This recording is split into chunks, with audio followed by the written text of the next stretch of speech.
E agora o plot twist, que eu tava gravando, gravei bastante, só que eu tava gravando pro nada, porque não tava gravando. Simplesmente eu tava falando sozinha. Adorei esse momento que eu falei sozinha. Aliás, falando sobre comunicação, ruídos na comunicação, rejeição e ser rejeitado. Eu acredito que o ruído na comunicação, ele se dá pelas nossas frustrações primárias, né?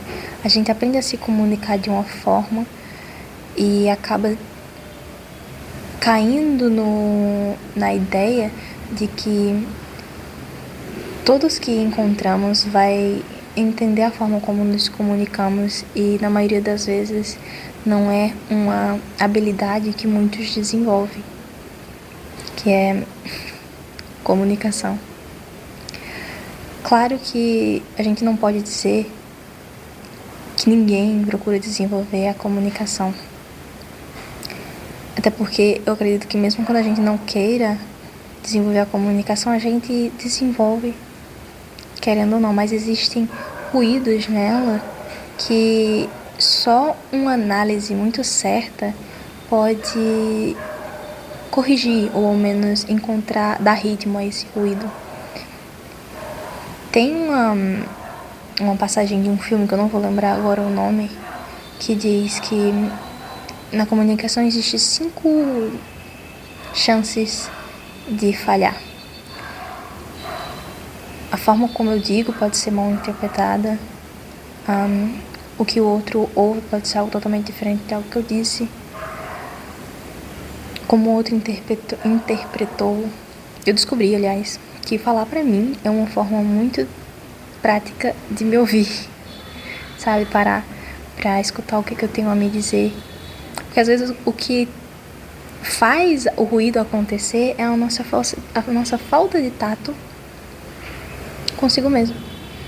De saber direcionar aquilo que a gente sente para um lugar que tenha um resultado mais resiliente, sabe?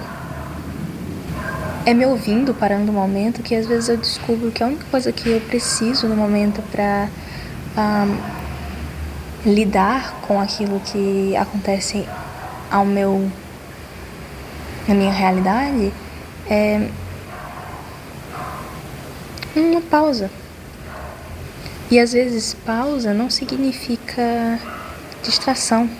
Aliás, pausa não significa distração. À medida em que eu me ouço, eu me comunico melhor, né? Mas aí se eu não ouço o que eu tô falando, se eu só consigo me enxergar através do outro, eu fico dependente do que o outro tem a me refletir. E às vezes o outro me reflete não necessariamente aquilo que eu sou, mas aquilo que ele gostaria que eu fosse. E isso é uma rejeição. Você não ser visto por quem você é uma rejeição, mas não do outro com você, mas de você mesmo consigo próprio. Porque se você precisa do espelho do outro para se enxergar e o outro tem um espelho manchado, a sua outra opção, a escolha, né, é não enxergar, não atrelar o que o outro é ou o que o outro faz, o valor que você carrega. Mas isso vem de saber se reconhecer na multidão. Não necessariamente se destacar, por assim dizer, mas saber a diferença daquilo que reflete o teu essencial para aquilo que reflete o teu superficial. Porque eu acredito que essas camadas, elas vão existir em qualquer área da vida. E a gente precisa que ela exista pra gente entender, ter uma noção ao menos mais prática, assim, de quem a gente, do quão profundo, do quanto a gente resile em si mesmo. O potencial que a gente vê no outro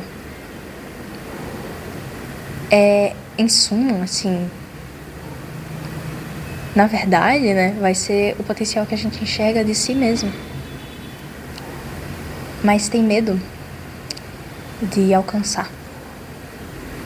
E sobre a questão da rejeição, eu acho que isso acontece com todo ser humano, mas não é porque isso, um sentimento se torna comum, que ele é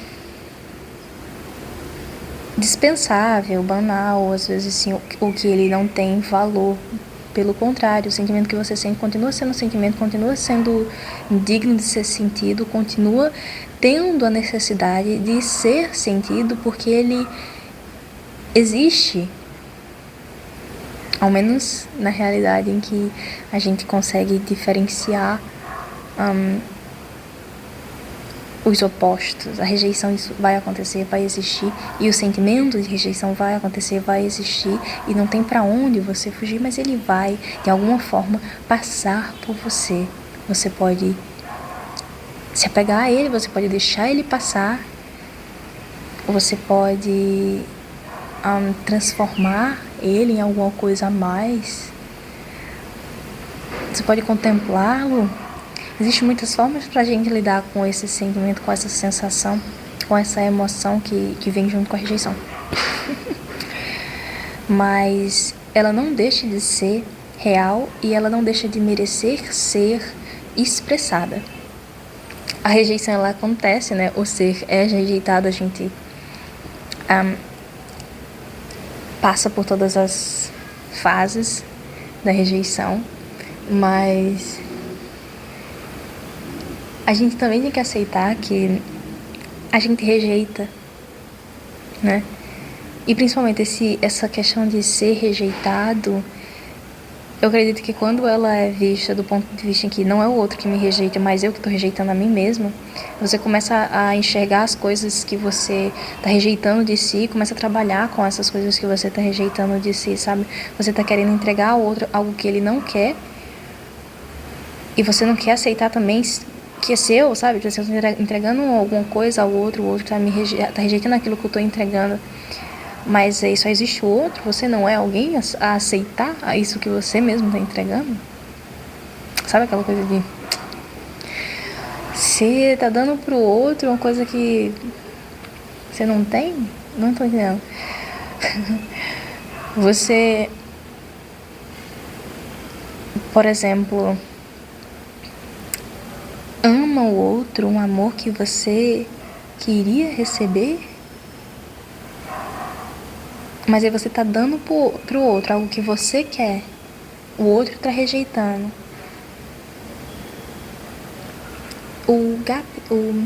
Porque você não, sabe, dá pra você mesmo.